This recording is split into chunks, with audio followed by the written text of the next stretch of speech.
आदाब, सलाम, नमस्कार। मैं हूं ज़ैगा मुर्तज़ा और आप देख रहे हैं ईरान हिस्ट्री।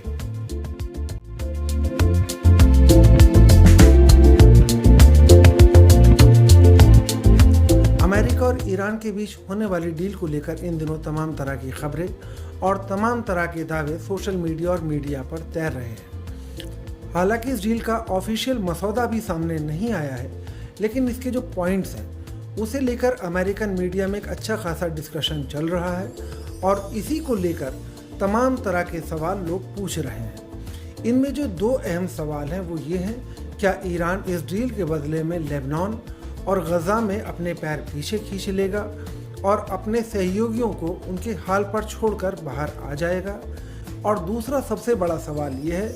क्या इजराइल इस डील को बर्दाश्त कर लेगा और मुकम्मल तौर पर इस इलाके में शांति कायम हो पाएगी? इस डील के मसौदे को लेकर ख़ास तौर पर हिंदुस्तान में हमारे साथी एक सवाल बड़े अहम तौर पर पूछ रहे हैं कि इस डील में लेबनान और रेजिस्टेंस फ्रंट का जिक्र है, लेकिन गाज़ा का स्पेशली जिक्र ईरान क्यों नहीं कर रहा है?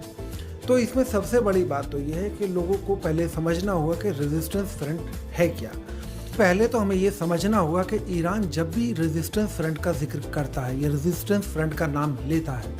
तो उसमें खाली ईरान या लेबनान की बात नहीं हो रही होती है, बल्कि ईरान के जो सहयोगी लेबनान में हैं, जो उनके सहयोगी गज़ा में या फ़िलिस्तीन में हैं, और उसमें खाली हमस नहीं है, उसमें इस्लामिक जिहाद और दूसरे ऑर्गेनाइजेशंस भी शामिल हैं, और उसके अलावा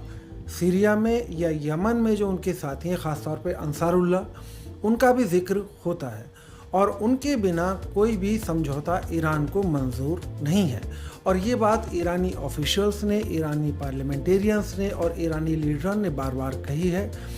कि लेबनान और रेजिस्टेंस फ्रंट उनकी सुरक्षा सुनिश्चित किए बिना अमेरिका के साथ किसी भी तरह का शांति समझौता नहीं हो सकता। और यही वजह है कि बार बार लेबनान वाले इशू पर इस मुद्दे को लंबा खींचना पड़ा या इस मुद्दे पर कोई सहमति अभी तक नहीं बन पाई। हालांकि जो अमेरिकन मीडिया है, जो वेस्टर्न मीडिया है, उसमें कहा जा रहा है कि जो डील को अभी तक लटकने की वजह है वो ईरान का एनरिचमेंट प्रोग्राम है और दूसरा स्ट्रेट ऑफ हॉर्मुज़ है। हालांकि हॉर्मुज़ को लेकर एक तरह की सहमति बन सकती है कि टॉल या साझा टॉल वाला जो मसला है या अमेरिका का उसमें जो इन्वॉल्वमेंट है उस पर लेकर किसी हद तक ईरान सहमत हो सकता है, लेकिन हमारा दिल या जो लॉजिक है वो ये गवारा नहीं करता कि ईरान किसी भी तरीके से हॉर्मुज़ पर अपना पूरी तरह से कंट्रोल ख़त्म कर देगा। हॉर्मुज़ पर ईरान का कंट्रोल कायम रहेगा और ये भी मानकर चलिए कि जो एनरिच्ड यूरेनियम है वो ईरान किसी भी कीमत पर अमेरिका को नहीं सौंपेगा। ये उसकी सॉवरेंटी का भी सवाल है, ये प्रिंसिपल्स का भी सवाल है और ये इस जंग का एक मुख्य मुद्दा है। और ईरानी ऑफिसर्स इसे लेकर कह भी चुके हैं कि जो चीज़ें अमेरिका युद्ध के मैदान में नहीं जीत पाया है, उन मुद्दों पर या उन चीज़ों को वो हमसे बातचीत के टेबल पर लेकर नहीं जा सकता। लेकिन इन तमाम बातों के बीच फिर वहीं लौट कर आते हैं जो दो अहम सवाल हैं। इस शांति समझौते के बाद या ईरान और अमेरिका के बीच डील होने के बाद लेबनान और फ़िलिस्तीन का फ्यूचर क्या रहने वाला है? ईरान आज की तारीख में अमेरिका और वेस्टर्न वर्ल्ड से अपनी शर्तें मनवाने की अगर पोजीशन में है तो उसकी तीन अहम वजह है। एक, हॉर्मुज़ पर उसका कंट्रोल या उसका जो मिलिट्री माइट है उसे दिखा पाने की उसकी जो क़ुव्वत है वो। दूसरी चीज़, जो उसके सहयोगी संगठन है उनका जो लिवरेज है वो उसे आप दरकिनार नहीं कर सकते। और तीसरा, ईरानी लोगों का जो रेजिलियंस है या इनकलाब के प्रति जो उनका कमिटमेंट है वो इस जंग में जो नतीजे अभी तक आ रहे हैं उन्हें तय कर पाने में सबसे अहम रोल अदा कर पाए हैं। तो जाहिर सी बात है इन तीन मसलों पर ईरान कभी भी कंप्रोमाइज़ नहीं करेगा। अगर ईरान अपने रेजिस्टेंस फ्रंट के साथियों को छोड़ देता है,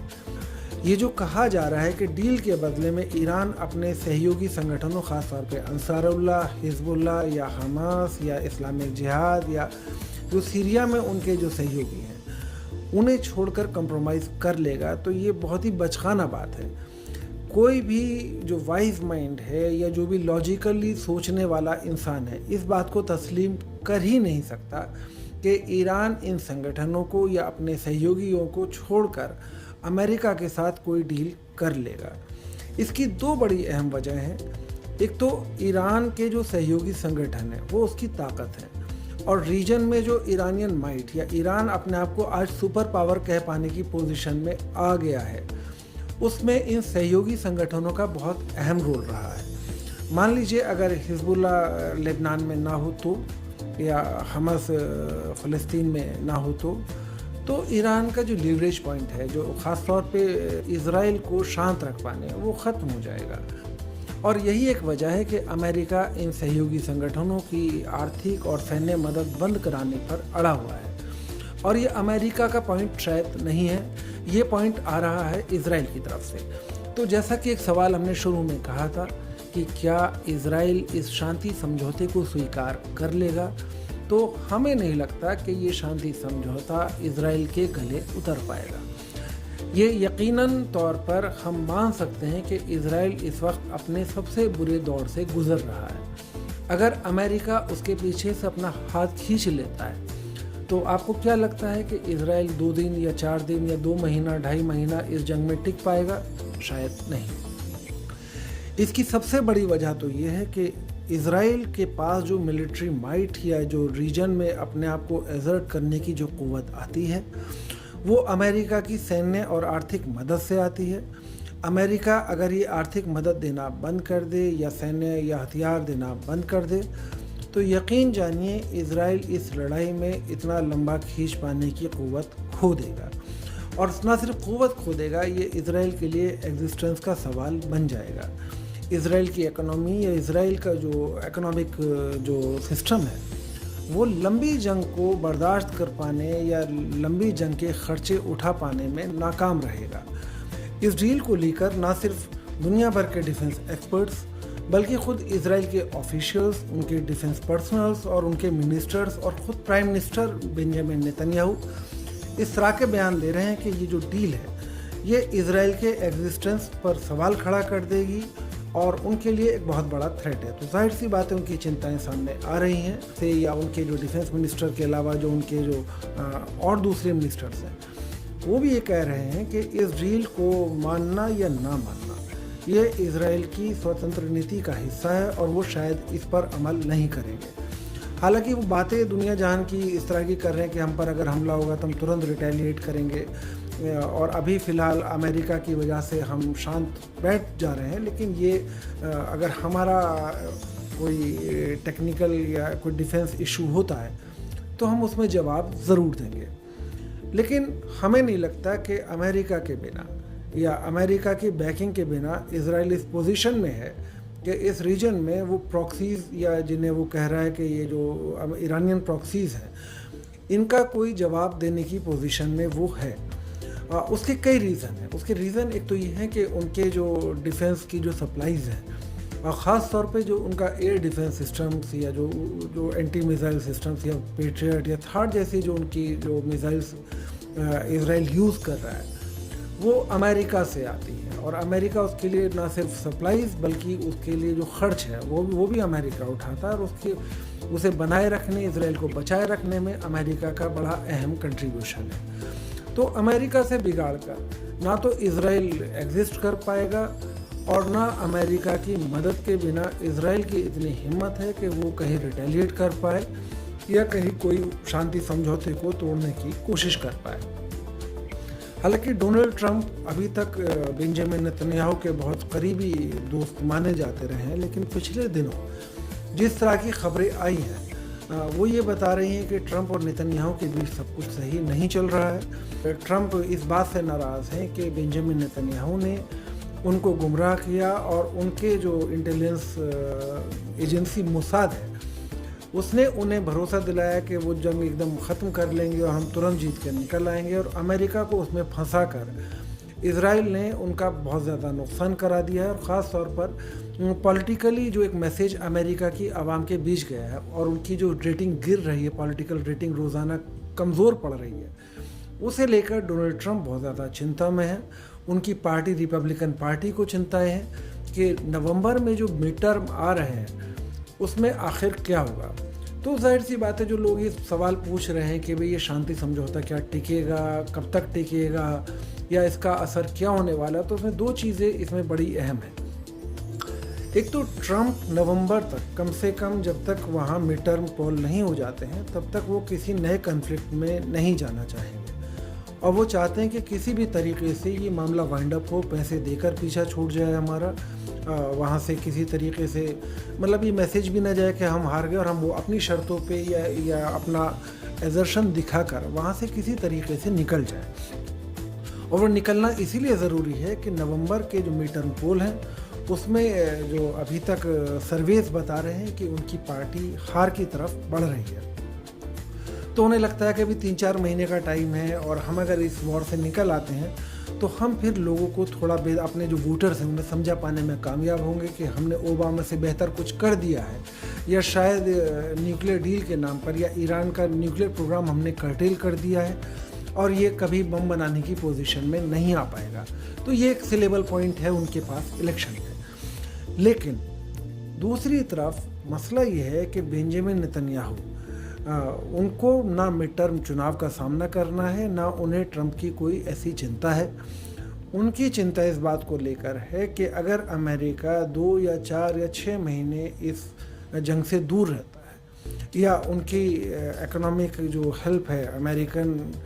टैक्स पेयर मनी से जो होती है,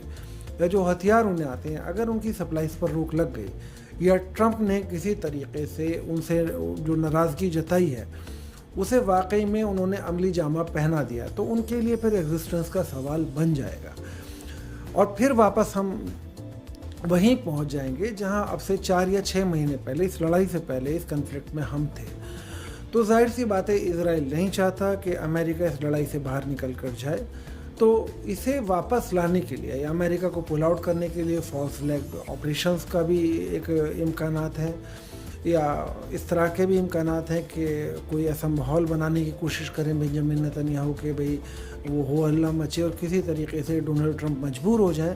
और इस लड़ाई को दोबारा शुरू कर दें। और इसमें सबसे अहम जो उनके पास पॉइंट है, या जो उनके पास एक एस्केलेशन को बढ़ाने का जो मुद्दा है, वो जाहिर सी बात है सदर्न लेबनान है। सदर्न लेबनान के 200 से 250 स्क्वायर किलोमीटर जो एरिया है, दावा ये है कि इसराइल का कब्ज़ा इतने ज़मीन पर है। हालांकि इसराइल का अपना दावा तो ये है कि हम ज़फ़रानी रिवर या लिनाती से बहुत उसके किनारे तक पहुंच गए, या हमने बहुत बड़े इलाके को कब्ज़ा लिया है। लेकिन उसी बीच में जो खबरें आ रही हैं कि हिज़्बुल्लाह का जो रेजिस्टेंस है, उन्होंने जो नुकसान पहुंचाया, तो या उन्होंने जिस तरीके से ज़मीन पर इजरायली फ़ौजियों को मुकाबला किया है, उसके मद्देनज़र ये दावे बहुत सही साबित नहीं होते हैं। लेकिन ये बात भी सच है कि बहुत सारे लोग वहाँ से डिस्प्लेस हुए हैं, बहुत सारे लोगों को माइग्रेट करना पड़ा है, और लेबनान की जो पोजीशन है उसमें अगर ईरान इस डील के बदले में हिज़्बुल्लाह से अपना हाथ पीछे खींच लेगा, तो यकीनन हिज़्बुल्लाह का ही नुकसान नहीं है, इसमें अल्टीमेटली ईरान का ही नुकसान होगा। और ये नुकसान इस तरह से होगा कि आपको अगर याद हो तो हसन रूहानी वाले इलेक्शन के बाद से इस तरह के सवाल ईरान में पूछे जा रहे थे कि क्या हम सीरिया और लेबनान में या फ़िलिस्तीन में अपने टैक्स पेयर्स का मनी क्यों खर्च कर रहे हैं। तो उस ज़माने में इनकलाबी जो लोग हैं, जो IRGC के जो लोग हैं, वो इसके जवाब में कहा करते थे कि अगर हमने यहाँ से अपने कदम पीछे खींच लिए तो ये लड़ाई दमिश्क में या बैरूत में नहीं लड़ी जाएगी, ये लड़ाई तेहरान के दरवाजे पर आ जाएगी, और हमें फिर अपने घर में इनका मुकाबला करना पड़ेगा, क्योंकि इजराइल चैन से बैठने वाला नहीं है, और वो हर कीमत पर ईरान को या ईरान की मिलिट्री माइट को ख़त्म किए बिना वो चैन से नहीं बैठेगा।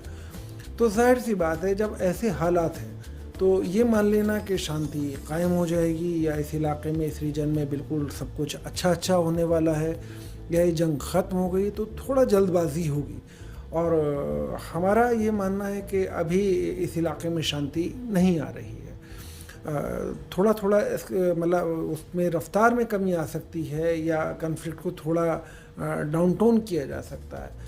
लेकिन ये जंग एक बार फिर लौट कर आएगी, और तब तक ये मामला सेटल नहीं होगा। जैसा कि खामनेई साहब कहा करते थे कि ये जो लड़ाई है,